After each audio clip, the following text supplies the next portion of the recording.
और वहीं ग्वालियर में सपनों के घर के नाम पर ठगी हुई 6 भूमाफियाओं पर एफआईआर दर्ज हुई है। अब तक 35 पर हुई है एफआईआर। सस्ते दाम पर सपनों का घर बेचने के नाम पर ठगी करने वाले भूमाफियाओं पर जिला प्रशासन ने एक्शन जारी किया है। अवैध कॉलोनी में प्लॉटिंग करने वाले 35 कॉलोनाइजर्स के खिलाफ एफआईआर दर्ज हो चुकी है।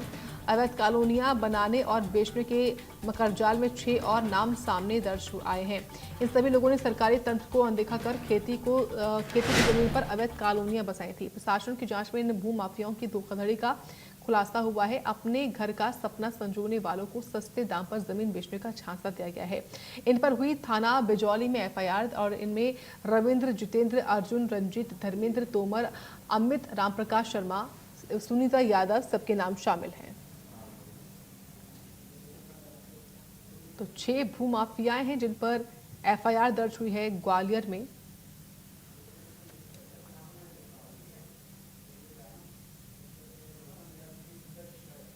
तो अब तक 35 एफआईआर दर्ज हो चुकी हैं अलग अलग लोगों पर। कई इसमें नाम शामिल हैं। सस्ते दाम पर सपनों का घर बेचने के नाम पर ठगी हुई है ये। सपनों के घर पर किस तरीके से ये लोग ठगी क्या करते थे। 6 भूमाफियाओं के नाम पर ठगी हुई है।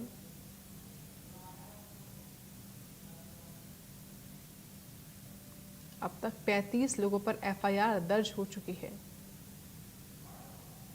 सस्ते दाम पर सपनों का घर बेचने के नाम पर ठगी हुई है।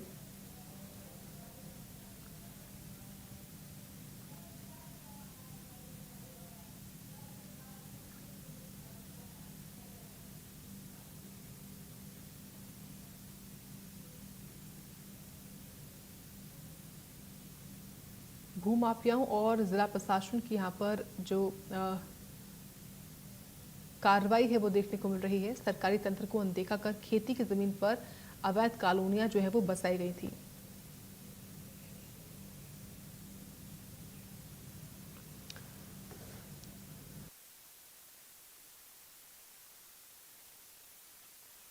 खबर इस वक्त बता रहे हैं आपको, भूमाफियाओं पर प्रशासन का जो एक्शन है वो दिखाई दिया है। अवैध कॉलोनी में प्लॉटिंग करने वाले 35 कॉलोनाइजर्स के खिलाफ ये एफआईआर दर्ज हुई है। सरकारी तंत्र को अनदेखा कर ये लोग खेती की जमीन पर अवैध कॉलोनियां बसा रहे थे। और जानकारी लेंगे इस वक्त सहयोगी संतोष सिंह जुड़ रहे हैं। संतोष, भूमाफियाओं पर ये एक्शन हुआ है, क्या जानकारी। लगभग 6 भूमाफिया बताए जा रहे हैं जिन पर एक्शन ये हुआ।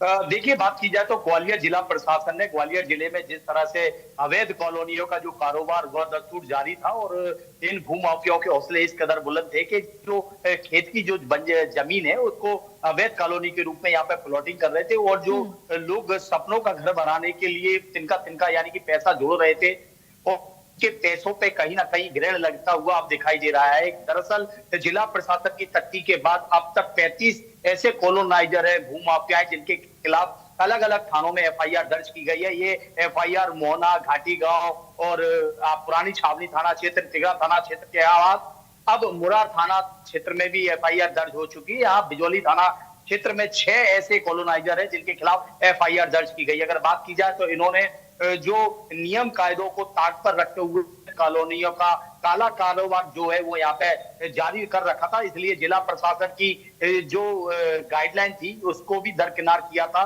किसी भी प्रकार की इन पे क्वेश्चन नहीं थी और ये लगातार अवैध कॉलोनियां में काट कर इनमें प्लॉटिंग कर रहे थे और लोगों को कहीं ना कहीं झांसा दे रहे थे, धोखा दे रहे थे। इसके चलते यहाँ पर एक जिला प्रशासन ने सख्त एक्शन लिया है। यहाँ पे महत्वपूर्ण बात यह है कि ग्वालियर जो कलेक्टर रुचिका चौहान, उनकी जो न्यायालय है यानी कि कलेक्टर जो कोर्ट होती है उसमें लगभग 150 ऐसे प्रकरण हैं जिन पे कार्रवाई की जाना है। फिलहाल प्रारंभिक जो कार्रवाई की गई है वो 51 कॉलोनाइजर है उनके खिलाफ कार्रवाई की गई है अब तक। इसके अलावा 80 ऐसे और कॉलोनाइजर है जिनके खिलाफ कार्रवाई की जाना है।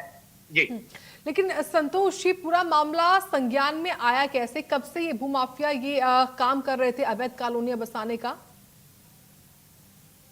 जिस तरह से मध्य प्रदेश सरकार के जो मुखिया है डॉक्टर मोहन यादव है, उन्होंने सख्त निर्देश दे रखे हैं कि जो अवैध कॉलोनी काटता है उसके खिलाफ तत्काल कार्रवाई की जाए थी। कार्रवाई के चलते 150 से ज्यादा प्रकरण कलेक्टर कोर्ट में लंबित थे, उनकी जांच पड़ताल की गई, एसडीएम स्तर तक इनकी जांच पड़ताल की गई है, पटवारी से जांच रिपोर्ट ली गई है, तहसीलदार आरआई से जांच रिपोर्ट ली गई। उसके बाद यहाँ पर जो जिला प्रशासन ने सख्ती दिखाई है, प्रारंभिक रूप पर 80 लोगों को चिन्हित किया था, जिसमें 51 लोगों के खिलाफ एफआईआर दर्ज करने के निर्देश दिए गए हैं। और एसडीएम अपने अपने क्षेत्रों के जो अलग अलग एसडीएम मुरार है, लश्कर है, घाटी गांव है, वो एसडीएम अपने अपने क्षेत्रों के जो थाना संबंधित थाना क्षेत्र है, वो वहां के जो कॉलोनाइजर है जिन्होंने अवैध कॉलोनियां काटी हैं, उनके खिलाफ एफआईआर दर्ज की जा रही है। तो इसी कड़ी में अब तक 33 एफआईआर दर्ज हो चुकी हैं।